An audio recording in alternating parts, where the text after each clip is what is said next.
ত্রাণ নিতে গিয়েও প্রাণ হারাতে হচ্ছে।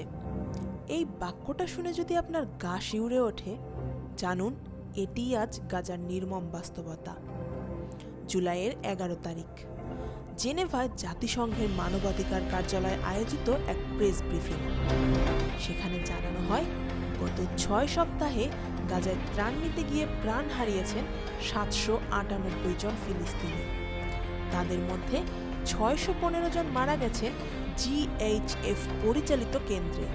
বাকি হতাহত হয়েছে জাতিসংঘের অন্যান্য ত্রাণ কাঠামোর আশেপাশে।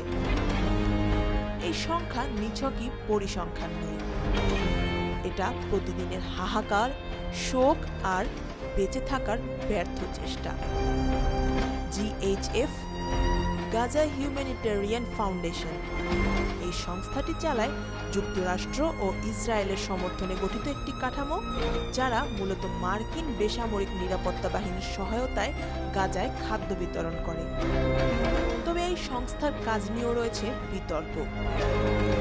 জাতিসংঘ বলছে জিএইচএফ ত্রাণ বিতরণে নিরপেক্ষ নয় এবং তাদের কাঠামো নিরাপদ নয়। আর ইসরায়েল, তারা বরাবরের মতোই জাতিসংঘের বিতরণ ব্যবস্থা নিয়ে অভিযোগ করেছে। তাদের দাবি, জাতিসংঘের মাধ্যমে পাঠানো খাদ্য হামাসের হাতে চলে যায়। হামাস অবশ্য এই অভিযোগ অস্বীকার করেছে। জাতিসংঘের মুখপাত্র রাভিনা সামদাসানি বলেন, 27 মে থেকে 7 জুলাই এই সময়ের মধ্যেই প্রায় 800 জন মানুষ ত্রাণ কেন্দ্রে মারা গেছেন। আমরা আতঙ্কিত। ত্রাণ নিতে এসে এমন মৃত্যু কখনোই কাম্য নয়। অন্যদিকে জিএইচএফ তাদের বিরুদ্ধে আনা অভিযোগ ভুল এবং বিভ্রান্তিকর বলে নাকচ করে দিয়েছে। তাদের দাবি, সবচেয়ে প্রাণঘাতী হামলাগুলো ঘটেছে জাতিসংঘের ত্রাণ কাফেলার আশেপাশে। তারা আরও বলেছে, আমাদের সঙ্গে জাতিসংঘ যদি যৌথভাবে কাজ করত, সহিংসতা অনেকটা কমে যেত। এই বিতর্কের মাঝখানে পড়ে থাকছে গাজার হাজারো শিশু, নারী আর অসহায় মানুষ, যারা কেবল একটি খাবারের প্যাকেট কিংবা একটি পানির বোতলের জন্য ঝুঁকি নিচ্ছেন জীবন দিয়ে।